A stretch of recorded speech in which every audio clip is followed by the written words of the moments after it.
Welcome back to the OFFbit. Today we're going back to the AMD Phenom II 955 Black Edition, and we're running it with this Galaxy GTX 770. What's this machine going to be capable of? Hang around and we're going to find out.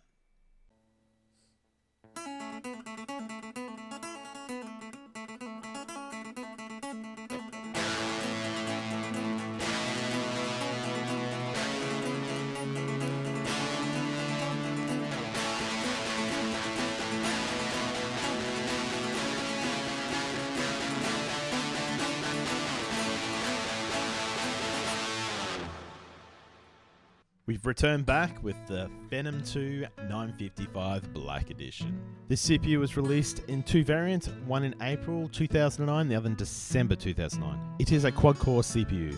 This CPU is stock clocked at 3.2 GHz. It has 4 lots of 512 level 2 cache, level 3 cache has got 6 meg, and a whopping TDP of 125 watts.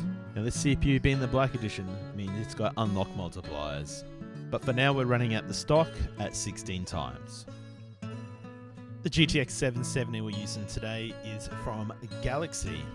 Comes with 2 gig of GDDR5, which is clocked at 3.5 GHz. It has 1536 CUDA cores, its base clock runs at 1.11 GHz, and its boost clock boosts up to 1.163 GHz. This card has a 230 watt TDP. It has one 8-pin connector and one 6-pin power connector on the back as well. Guru3D.com has recommended that the GTX 770 be paired with a 550 watt power supply. Guru3D recommends that if you're running this in 2A SLI, you'll need a 750 watt, and 3A SLI, you'll be looking at a 1000 watt power supply. Now the test bench today we ran was the AMD Phenom, as you've seen the CPU before. We're running 8 gig of RAM, and the motherboard we're using today is from Asus. This is the M4A88T-M/USB 3. Now this board's an AM3 board. It does support CPUs up to 140 watts. Everything else is from our standard test bench. So we've got our 2 SSDs from Western Digital. One of these is a 120 gig, we're using that for the operating system drive, and the other is a 240 gig SSD, also Western Digital green. We also got a magnetic 1TB Western Digital green as well. Let's move into the benchmarks, and then we'll play some games. First in the run, we're going to be looking at Cinebench's R15 GPU test.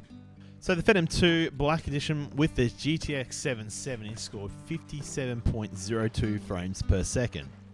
Now I can't help but think that this test seems to be favoured towards Radeon cards.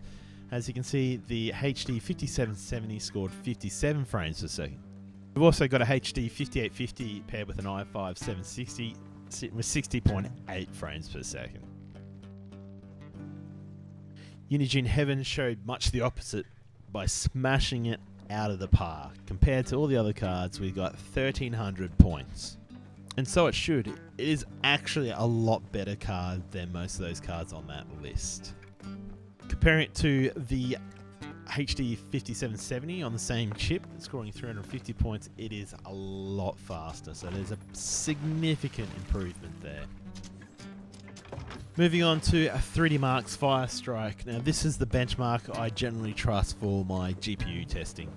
Now the Phenom II 955 Black Edition with the GTX 770 scored a 6,345 points, still dwarfing all the other cards in this list. Now compare it to the last card we had with the Phenom II 955 Black Edition. The GTX 770 absolutely destroys the HD 5770. So this shows that this should be a lot more capable in games. Anyway, talk about games, we're going to jump in to Sea of Thieves. Now we ran Sea of Thieves at curse settings at 1920 by 1080. Game ran pretty smooth, pretty much across the board. So this game shouldn't really give us any issues. The CPU did sit around about 80 to 90% at times, but the GPU itself should have enough power to push it along. So the frame rates. So our average frame rate was 70.8 frames per second. Our minimums was 0.7 frames per second. Our maximum frame rate was 100.4 frames per second. And our 0.1% lows was 0.7 frames per second. So obviously this game had a couple of stutters here and there, but for the most of it, it played pretty good.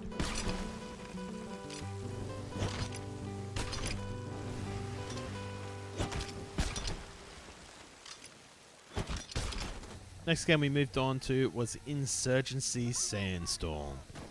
We ran this game at 1920 by 1080 and we used the automatic settings and turned off motion blur. Now the game ran fairly good, but it did suffer from stutters and dips from time to time. Now I do wonder if there's some more tweaking that we could have done to push the frame rates up. However, it was fairly playable, so we continued on. So average frame rate for Insurgency Sandstorm was 47.1 frames per second. Minimum frame rate fell to 11.7 frames per second.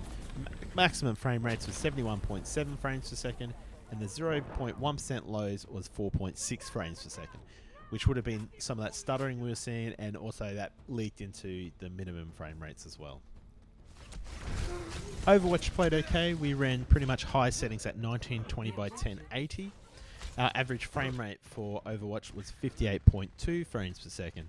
Minimum frame rates were 24.6, and our 0.1% lows at 3.8 frames per second.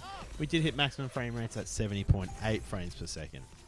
Game played actually really well, pretty competitive, but if you wanted to smooth out those frames, you should drop the graphics back just a little bit.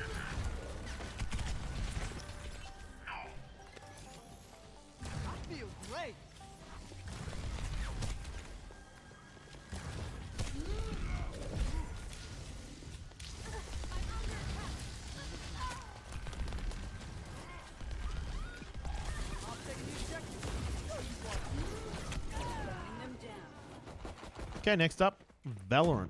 So this game actually ran really well on this machine. It did still suffer from a few stutters and a couple of lags here and there with loading, but for most of it, not a problem. Average frame rates for Valorant was 72 frames per second. Our minimum frame rate fell to 36.6 frames per second. Maximum frame rates hit as high as 97.2 frames per second. Our 0.1% lows was at 2.5 frames per second. So yes, there's a couple of stutters here and there, but as it showed the numbers, it ran actually really well.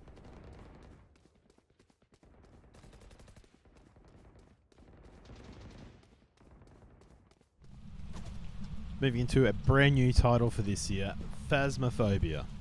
Now, if you're not good with the horror genre, I'd stay clear of this game. This game, it's actually scary. Like, it's amazing how they capture it. It's done so well. This is a great co-op game to play with friends. Expect a few laughs and a lot of squeals. Anyway, let's see how this thing ran.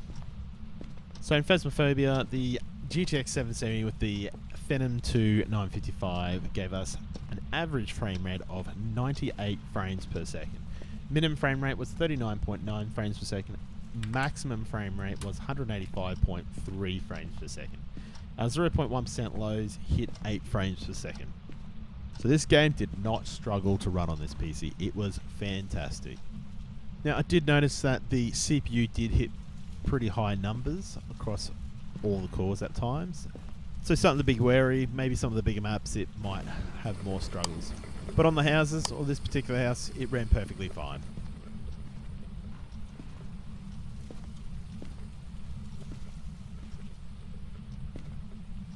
Okay, let's move into something less stressful. So Genshin Impact ran fantastic. We ran this at high details. All we did was take out the motion blur. I hate motion blur. It just drives me insane. Gives me a headache. So having this in the high details did make the card sit a little bit back on frame rate, but for most of it, and the type of game it is, it played just fine. So Genshin's Impact average frame rate was 51.8 frames per second. Minimum frame rate hit 23.5 frames per second, and our maximum frame rate had 60.6 frames per second. 0.1% low frame rate was at 4.6 frames per second. So yep, it did struggle from time to time with loading things. You did get that stutter, but all the average frame rates and a little bit of loading problems here and there generally didn't hurt you too much in this game.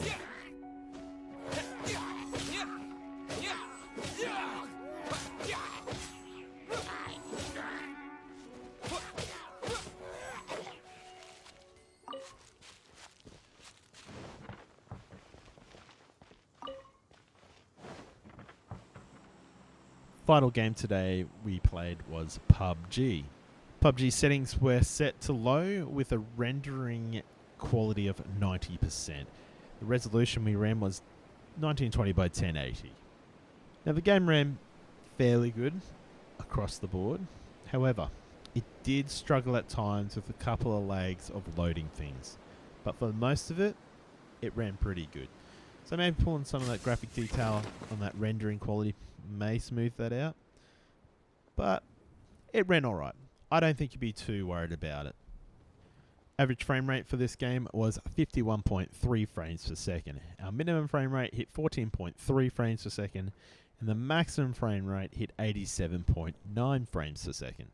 The 0.1% lows hit 7.5 frames per second. So, not too bad, not too great. So, yeah, not too bad. It would be interesting to see what overclocking the CPU could possibly do for this game. I do think that the CPU is holding the system back a little bit here. But anyway, hopefully we'll see that in the future when we revisit this CPU with an overclock and the same video card. Now, let's wrap this up.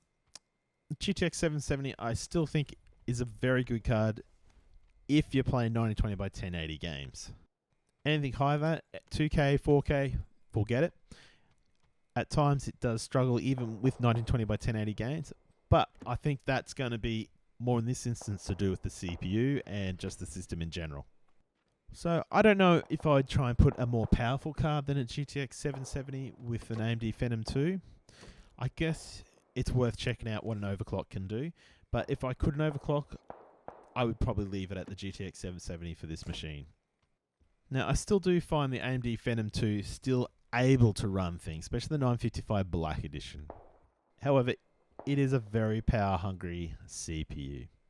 And I do wonder how long my motherboard will keep running. Now, the motherboard I've been running is basically on its last legs now. I do have another motherboard lined up.